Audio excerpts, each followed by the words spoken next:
Chief justice صاحب نے پوچھا کہ آپ کو یہ کس کی ہدایات ہیں، تو انہوں نے کہا ٹاپ سے، ٹاپ آرمی براس سے، ٹاپ آرمی براس انہوں نے کہا، اٹ موسٹ جو ہے یعنی ٹاپ کی. سو آج اس اعادے کے بعد تو پھر یہ طے ہو گیا کہ ایک قسم کا جو جس طرح ایک اسٹے آرڈر ہوتا ہے، یہ پروسیڈنگز معطل رہیں گی جس وقت اس چیز کا فیصلہ نہیں ہوتا. یہ ہماری پہلے دن سے استدعا تھی، اگرچہ تحریری طور پر تو اس میں کو مندرج نہ کیا گیا، لیکن جب انڈر ٹیکنگ آ جاتی ہے لا آفیسر کی، ہائیسٹ لا آفیسر کی، میں خود اٹارنی جنرل پاکستان رہا ہوں، اور اٹارنی جنرل پاکستان ایسا بیان کبھی نہیں دے سکتا ہے جب تک کہ اس کو پوری طرح سے وہ انشور نہ کر لے. سو اس لیے کیونکہ وہ جواب دہ ہوتا ہے عدالت کو بھی، جہاں وہ وفاق کا نمائندہ ہوتا ہے وہاں وہ عدالت کا بھی پرنسپل لا آفیسر کی حیثیت سے جواب دہ ہوتا ہے. تو آج یہ تو طے ہو گئی کہ ابھی کوئی پروسیڈنگ اس وقت تک ان کے خلاف نہیں ہوگی جو 102 محبوسین ہیں ملٹری کورٹ میں، جب تک اس کا فیصلہ نہیں ہوتا. آج جب شروعات ہوئی تو اٹارنی جنرل صاحب بدستور جو ہے اپنے دلائل دے رہے تھے، اور کل کے تسلسل کے بعد آج انہوں نے پھر شروعات کی. اور آج بھی انہوں نے جو ہے کل تو انہوں نے یہ طے کیا تھا کہ کیا یہ عدالتیں ہیں بھی کہ نہیں ہیں، کیا یہ آرٹیکل 175 آئین کے اور 203 کے آئین کے، کیا یہ عدالتیں under the supervision and control of the high court ہیں یا نہیں ہیں. تو آج انہوں نے اس چیز کو تسلیم کیا کہ یہ عدالتیں جو ہے عدالت عالیہ یا عظمیٰ کے کنٹرول اور سپرویژن میں نہیں ہے، اس لیے ان کو عدالت آرٹیکل 175 اور 203 کے تحت اس کو عدالتیں نہیں کہا جا سکتا. تو پھر بینچ کی جانب سے استفسار ہوا کہ پھر یہ کیا ہے؟ اگر یہ عدالت نہیں ہے جو سماعت کر رہی ہے 102 اشخاص کو مقدمے کو، عدالت نہیں ہے آئین کے مطابق، تو پھر یہ کیا ہے؟ تو انہوں نے کہا یہ ٹرائیبونل اس کو متصور کر لیں جو کہ قانون اپنے ضابطے اور ذائچے کے مطابق یہ چیزیں یہ مقدمات سنے گی. پھر وہیں آ گیا بات کہ کیا یہ سویلینز کے لیے بھی آرمی ایکٹ 1952 کا اس کا اطلاق ہوتا ہے، یا آرمی ایکٹ 1952 اپنے ہی فوجی ڈسپلن کے لیے اور ان کی اگر کوئی جرائم ہوتے ہیں سول یا کرمنل انہی کے بارے میں یہ کورٹ مارشل ہے یا ملٹری کورٹس ہیں، یا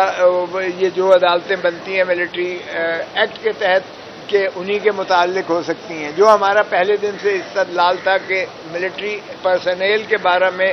تو ملٹری ایکٹ ہی جو ہے ان کے ڈسپلن کو بھی اور ان کے جو جرائم ہوتے ہیں ان کو بھی ان کا مواخذہ military courts under the military act ہی کرتی ہیں، لیکن سویلینز کو ٹرائی نہیں کیا جا سکتا ہے. چونکہ ہم نے آرمی ایکٹ کے سیکشن 21D کو چیلنج کیا ہوا تھا. 21D میں سویلینز کو جہاں سیکریسی ایکٹ کی وائلیشن ہو وہاں جو ہے وہ اس کے ذائچہ میں آتے ہیں. تو ہم نے کہا تھا کہ یہ آئین کے متصادم ہے، بنیادی حقوق جو ہیں پاکستانی عوام کے ان پر جو ہے سلب کرتا ہے. ڈیو پروسیس آف لا کی یہ نفی ہے. یہ عدالتیں نہ آزاد ہوتی ہیں، نہ ان کو جو ہے وہ ٹریننگ ہوتی ہے جوڈیشری کی، عدلیہ کی، نہ ان کی کوئی سیکیورٹی آف ٹینیور ہے، اور نہ ہی یہ ڈسپلن یا سپرویژن میں ہے ہائی کورٹ کے، بلکہ یہ اپنی ہی افواج پاکستان کی ہی ڈسپلن میں ہوتے ہیں اور انہی کی سپروائزری جورسڈکشن ہے. تو جب کور کمانڈر کانفرنس میں یہ کہہ دیا گیا کہ irrefutable ایویڈنس اور unimpeachable ایویڈنس ہے، اور جب فارمیشن کمانڈر سارے پاکستان کی عسکری قیادت نے بیٹھ کر کہا کہ ان کے خلاف ناقابل تردید شواہد ہیں جن کو جھٹلایا نہیں جا سکتا، تو اس کے بعد پھر ایک بریگیڈیئر یا ایک میجر جنرل جو ہے عدالت لگا کے یونیفارم میں بیٹھ کر وہ کیا انصاف دے گا اور کیا وہ اپنا انڈیپینڈنٹ مائنڈ اپلائی کرے گا. تو اس لیے ہمارا موقف آج بھی یہی تھا. جب اٹارنی جنرل نے کہا کہ ہم نے اپیل کا اس میں راستے کی گنجائش پیدا کرنے کی کوشش کر رہے ہیں اور اس کے لیے ہمیں وقت درکار ہے، تو اس پر جو ہے چودھری صاحب کھڑے ہوئے اور انہوں نے بڑا شد و مد سے کہا کہ دیکھیے اذیت اور کرب میں پوری قوم مبتلا ہے اس وقت، ہم استدعا کریں گے، اس لیے فیصلہ کیجیے گا، کیونکہ 12 کو تو یہ 12 اس کو اگست کو تو اسمبلیاں جا رہی ہیں، شاید ہو سکتا ہے اس سے پہلے چلی جائیں، گورنمنٹ بھی جا رہی ہے، تو اٹارنی جنرل صاحب جانے ہوں گے بھی کہ نہیں اگلی حکومت کے اٹارنی جنرل، اور جب اسمبلی ہی نہیں ہے تو قانون سازی کیسے ہوگی، اپیل کیسے اس میں آ جائے گی؟ اور اس لیے نہ تو آئین میں ترمیم ہو سکتی ہے کیونکہ اسمبلیاں نہیں ہوں گی، نہ قانون میں ترمیم ہو سکتی ہے، اسمبلیاں نہیں ہوں گی۔ ہو سکتا ہے کہ اٹارنی جنرل صاحب خود جو انڈرٹیکنگ دے رہے ہیں شاید یہ بھی ہوتے ہیں یا نہیں ہوتے ہیں، تو اس لیے چوہدری صاحب نے استدعا کی کہ جناب اس کو یکسو کیجیے گا۔ میں نے بھی عرض کیا کہ جی اپیل سے کوئی بات نہیں بنتی ہے صرف، کیونکہ فوجداری میں قانون فوجداری کا انصاف فوجداری کے انصاف میں شروعات ہوتی ہے رپورٹ ابتدائی سے، اور اس کے بعد تفتیشی عمل ہوتا ہے۔ ہمیں یہ نہیں پتا ہے کہ اٹھا کے لے گئے ہیں، تفتیش کون کر رہا ہے، کیا ہو رہی ہے تفتیش، کس قسم کی جو ہے شواہد، کیونکہ کسی کو ملنے کی اجازت نہیں ہوتی ہے، کچھ نہیں ہوتا ہے۔ اور جس طرح سے آپ کو پتہ ہی ہے سیکریٹولی ہر چیز جو ہے رکھی جاتی ہے، اس لیے وہ ڈیو پروسیس آف لا شفافیت وہاں نہیں ہے۔ سغرا بی بی کے کیس میں سپریم کورٹ کی لارجر بینچ نے کہا کہ صرف عدالتوں کا کام انصاف کرنا نہیں ہے، اچھا سچائی کی حد تک پہنچنا صرف عدالتوں کا کام نہیں ہے، حقیقت تک پہنچنا صرف عدالت کا کام نہیں ہے، بلکہ تفتیش سے شروع ہوتی ہے، اور تفتیش میں مدعی بھی اندر ہو سکتا ہے۔ اگر مدعی نے جھوٹی ایف آئی آر درج کروائی ہے تو اس کو بھی اندر کیا جا سکتا ہے۔ اس لیے تفتیش میں بڑا لازم ہے کہ اس میں انصاف اور تہ تک پہنچنا چاہیے۔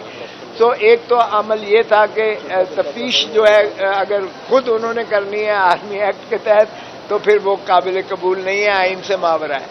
پھر اگر جو ہے عدالت جب ٹرائل ہونا ہے تو ٹرائل میں بھی نہ تو عدالت جو ہے جج صاحب جو ہے وہ سنوائی والی عدالت جو ہوگی نہ وہ ٹرینڈ ہے، نہ ان کو تحفظ ہے، نہ ان کی سیکیورٹی آف سروس ہے، نہ وہ ڈسپلن میں ہے ہائی کورٹ یا سپریم کورٹ کے اور انہی کی سپرویژن میں۔ تو ہم نے کہا کہ جی اپیل سے بات نہیں بنتی ہے، کیونکہ اگر بنیاد ہی کسی چیز کی جو ہے غلط ہے تو اس پر جتنی بھی عمارت استوار کی جائے گی وہ بالکل منہدم ہو جائے گی، وہ سٹینڈ نہیں کر سکتی ہے۔ یہ خود سپریم کورٹ کے فیصلے ذات ہیں۔ تو اس پر ہم نے استدعا کی بینچ سے بڑی مؤدبانہ کہ آپ نے بھی بڑی ہمت کر کے اور بڑی ماشاءاللہ، اور جج صاحب سپریم کورٹ کے چیف جسٹس صاحب نے بھی وکلاء کی بہت تعریف کی، اور انہوں نے کہا کہ ہم آپ کی جو ہے یہ جو جذبہ ہے، آپ کا جذبہ ہے حب الوطنی، آپ کا جذبہ ہے آئین کی پاسداری کے لیے، قانون کی پاسداری کے لیے، عوام کے لیے جو آپ اٹھ کھڑے ہوئے ہیں، ہم اس کی قدر کرتے ہیں۔ اور ہم نے انہیں کہا اور انہوں نے ہماری لیے یہ جذبات کا اظہار کیا، اور ہم نے استدعا کی کہ خدا را اس کو جو ہے جلد یکسو کیجیے گا، جتنی جلدی آپ اس کا فیصلہ کریں گے اتنا ہی قوم کو اذیت اور کرب سے نکالا جا سکے گا۔ تو جج صاحب نے کہا کہ دیکھیں، دو جج صاحبان کی بڑی مجبوری انہوں نے بتائی بغیر نام لیے، کہ ایک جج صاحب جو ہے وہ کچھ عرصہ چھوڑ کر آ گئے تھے، شامل ہوئے تھے، اور دوسرے جج صاحب جو ہیں ان کی ذاتی مصروفیات کی وجہ سے وہ شاید دستیاب نہ ہوں۔ تو ہم نے کہا جی آپ سے بھی استدعا ہے چیف جسٹس اور باقی جج صاحبان جو آپ کے برادر جج صاحبان بیٹھے ہیں، مہربانی کریں۔ میں نے عرض کیا کہ میں اپنی ڈرپ کو اتار کے ہسپتال سے میں اس مقدمے کی میں شرکت کے لیے آیا تاکہ اس میں کوئی التوا نہ بنے، اور اس لیے ہم سب قربانی دے رہے ہیں، اور مہربانی کر کے آپ بھی یہ قربانی دیجیے گا عظیم تر مملکت خدا داد پاکستان کے لیے، تاکہ ہم اس مقدمے کو یکسو کر سکیں۔ تو ابھی جج صاحبان یہ بحث و تمیز سننے کے بعد تشریف لے گئے ہیں۔ چیف جسٹس صاحب نے کہا میں بھی ان جج صاحبان سے استدعا کروں گا۔ تو میں نے کہا کہ ایک چیف جسٹس آپ کے پیش رو جو تھے وہ ہفتے کو بھی بیٹھتے تھے، اتوار کو بھی بیٹھتے تھے، 8 بجے رات تک بھی بیٹھتے تھے، ہم بیٹھنے کو تیار ہیں، آپ مہربانی کیجیے گا اس مقدمے کو یکسو کریں۔ تو انہوں نے کہا ہم مشورہ کر کے اندر، اور پھر آپ کو جو ہے یہ میں چیف صاحب نے کہا میں بھی استدعا کروں گا ان جج صاحبان سے کہ 1-2 دن کے لیے مؤخر کر دیں، کیونکہ باقی صرف 2 دن اس میں چاہیے درکار ہیں۔ جتنا وقت ہو گیا اٹارنی جنرل نے کہا 1.5 گھنٹہ چاہیے، 1.5 گھنٹہ ہونے چاہیے، تو ہمیں بھی اس سے زیادہ نہیں چاہیے۔ سو اس کا مطلب ہے 2 دن کی زیادہ سے زیادہ ہے، اور اس کے بعد عدالت اس کو محفوظ کرے فیصلہ یا سنا دے، یہ ان کی ثوابدید ہے۔